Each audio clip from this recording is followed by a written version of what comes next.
Welcome to the presentation on Database Management Systems, brought to you by the R.C. Patel Institute of Technology, Department of Computer Engineering. Let's dive into the world of databases with J.S. Sonavane. Mapping cardinalities express how entities relate to each other in a database. They are crucial for defining binary relationship sets, including one-to-one, one-to-many, many-to-one, and many-to-many relationships.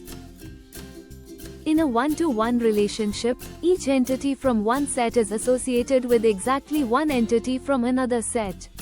This ensures a unique pairing between entities, such as an employee and a parking space. An example of a one-to-one relationship is where each employee is assigned a single parking space, and vice versa.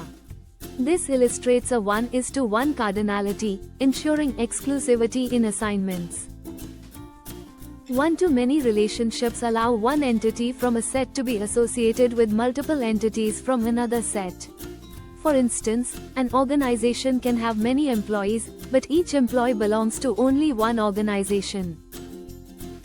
In a one-to-many relationship, an organization can employ multiple individuals, but each employee is linked to a single organization.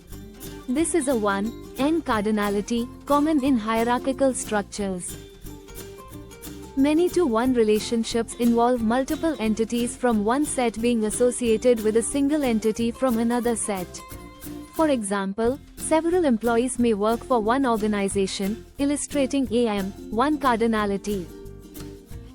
In a many-to-one relationship, multiple employees can be part of a single organization, but each organization can have numerous employees. This M1 cardinality is typical in organizational settings. Many-to-many relationships allow entities from one set to associate with multiple entities from another set, and vice versa. This is common in scenarios like students enrolling in various courses. In a many-to-many relationship, students can enroll in multiple courses, and each course can have many students. This M(n) cardinality is prevalent in educational environments. Cardinality relationships can vary, such as a person having one passport, a customer having multiple accounts, or a customer buying multiple products. These examples illustrate the diversity in database relationships. Participation constraints define the presence of entities in relationships, specifying how many instances must participate. They are crucial for understanding total and partial participation in database systems.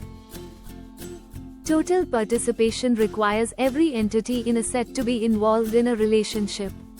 For example, if every student must enroll in a course, the participation is total, represented by a double line in our diagrams. Consider the relationship between employees and departments. Every employee works in at least one department, ensuring total participation in the works_for relationship, depicted by a double line in our diagrams. Partial participation means entities may or may not be involved in a relationship.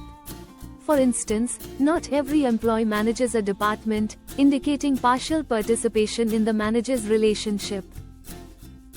In the manager's relationship, only certain employees manage departments, while others do not. This partial participation highlights selective involvement in organizational roles. The enrolled_in relationship shows total participation for students but partial participation for courses, as not all courses are taken by students. This illustrates the flexibility in educational settings. Using sets, we can visualize participation constraints, showing how every student participates in relationships, but some courses may not be involved. This representation aids in understanding database dynamics. For more insights into database systems, explore these references: Court, Silvershorts, Sudarshan's Database System Concepts, Elmasri and Nawada's Fundamentals of Database Systems, and more. These resources provide a deeper understanding of database management.